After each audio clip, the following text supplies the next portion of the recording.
അങ്ങനെ ഒരുപാട് സന്തോഷം നിറഞ്ഞൊരു ദിവസാണ് ട്ടോ ഇന്ന്. ഇന്നാണ് എൻ്റെ 7ാം മാസത്തിലെ കൂട്ടിക്കൊണ്ടുപോകൽ ചടങ്ങ്. ആ കൂട്ടിക്കൊണ്ടുപോകൽ ചടങ്ങിന് ഞങ്ങൾ ചെറിയൊരു വളകാപ്പ് ഫംഗ്ഷൻ കൂടെ സെറ്റ് ചെയ്തിട്ടുണ്ടായിരുന്നു ട്ടോ. കഴിഞ്ഞ ലോങ് വീഡിയോ ഒക്കെ ഇട്ടപ്പോൾ സാരി പർച്ചേസിങ്ങിന് വീഡിയോ ഇട്ടപ്പോൾ എല്ലാവരും ചോദിച്ചിട്ടുണ്ടായിരുന്നു, "കല്യാണ സാരി അല്ലേ വളകാപ്പിന് അല്ലെങ്കിൽ കൂട്ടിക്കൊണ്ടുപോകൽ ചടങ്ങിന് ഉടുക്കാന്ന്?" ഞാൻ കല്യാണ സാരി ഉടുക്കുന്നുണ്ട് ട്ടോ. അതതിൻ്റെ ഫുൾ വ്ലോഗ് വരുമ്പോൾ കാണിക്കാം. അതേപോലെ തന്നെ ഇപ്പം ഞാൻ വേറൊരു സാരിയാണ് ഉടുത്തിട്ടുള്ളത് വളകാപ്പിൻ്റെ ചടങ്ങിന് വേണ്ടിയിട്ട്. വേറൊന്നുമല്ല, കല്യാണം കഴിഞ്ഞ് 4 വർഷമായല്ലോ. അപ്പോൾ നമുക്ക് ബ്ലൗസൊന്നും ഫിറ്റ് ആവില്ല. അപ്പോൾ ഫിറ്റായിട്ടുള്ള നല്ലൊരു ബ്ലൗസും സാരി ഉടുക്കാൻ വേണ്ടിയിട്ട് ഇതിന് വേണ്ടി ഞാൻ സെലക്ട് ചെയ്തതാണ് ഈ ഒരു സാരി എന്ന് പറയുന്നത്. അപ്പോൾ വീട്ടിൽ നിന്നൊക്കെ എല്ലാവരും വന്നിട്ടുണ്ടായിരുന്നു. ഒരുപാട് മധുരപലഹാരങ്ങളും ഒരു ചെറിയൊരു അലമാരയൊക്കെ കൊണ്ട് അച്ഛനും അമ്മയും റിലേറ്റീവ്സും ഫ്രണ്ട്സും അങ്ങനെ എല്ലാവരും വന്നിട്ടുണ്ടായിരുന്നു കേട്ടോ.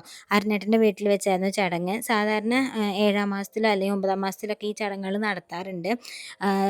ശരിക്കും പറഞ്ഞാൽ വളകാപ്പ് എന്ന് പറയുന്ന ഒരു ഫംഗ്ഷൻ നമ്മുടെ നാട്ടിലില്ലാത്തതാണ്. ഇപ്പോൾ എല്ലാവരും അതൊരു ട്രെൻഡായിട്ട് ഒരു ആചാരം പോലെ എടുക്കുന്നു എന്നുള്ളൂ. ഞാനൊരു മെമ്മറി ക്രിയേറ്റ് ചെയ്യാൻ വേണ്ടിയിട്ടാണ് കേട്ടോ ഇങ്ങനൊരു വളകാപ്പ് ഫംഗ്ഷൻ നടത്താമെന്ന് തന്നെ വിചാരിച്ചത്. അപ്പോൾ എനിക്ക് ഷുഗർ ഉള്ളതുകൊണ്ട് മധുരമല്ല എനിക്ക് തരുന്നത്, അനാറാണ് കേട്ടോ. കാരണം മധുരം നമുക്ക് കഴിക്കാൻ പറ്റില്ലല്ലോ. അപ്പോൾ മുഖത്തൊക്കെ ചന്ദനമൊക്കെ തേച്ച് തന്ന് വളയൊക്കെ ഇട്ട് മധുരത്തിന് പകരം അനാറൊക്കെ വായിൽ വെച്ച് തന്ന് ഭയങ്കര സന്തോഷമായിട്ടുള്ളൊരു നിമിഷമായിരുന്നു കേട്ടോ. എന്തായാലും ഞാൻ ഒരുപാട് ഹാപ്പിയാണ്. ഇങ്ങനൊരു ഫംഗ്ഷൻ നടത്തണം തന്നെ ഞാൻ ആദ്യം വിചാരിച്ചിട്ടുണ്ടായിരുന്നില്ല. പിന്നെ എല്ലാവരുടെയും ആഗ്രഹപ്രകാരമാണ് നമ്മൾ ഇങ്ങനൊരു ഫംഗ്ഷൻ നടത്താമെന്ന് തന്നെ വിചാരിച്ചത് കേട്ടോ. അപ്പം എല്ലാവരും ഒത്തൊരുമിക്കുമ്പോൾ തന്നെ ഭയങ്കര ഒരു സന്തോഷവും ഹാപ്പിനെസ്സുമാണ്.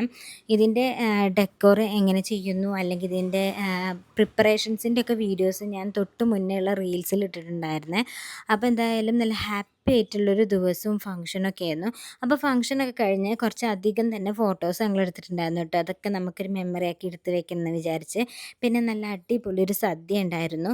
സദ്യേൻ്റെ കൂടെ നല്ലൊരു ചിക്കൻ കടായും കൂടെ വെച്ചിട്ടുണ്ടായിരുന്നു കേട്ടോ. അപ്പോൾ നല്ല പായസവും ഒക്കെയായിരുന്നു. പായസം ഒന്നും ടേസ്റ്റ് ചെയ്യാൻ പറ്റിയില്ലെങ്കിലും നല്ല അടിപൊളി പായസമാണെന്ന് എല്ലാവരും പറഞ്ഞു. അപ്പോൾ ലാസ്റ്റ് അവിടെ അരുണേട്ടൻ്റെ വീട്ടിലുള്ള വയസ്സായവർക്കും മുതിർന്നവർക്കൊക്കെ ദക്ഷിണയൊക്കെ കൊടുത്ത് ഞാൻ അവിടെ നിന്ന് പോന്നു.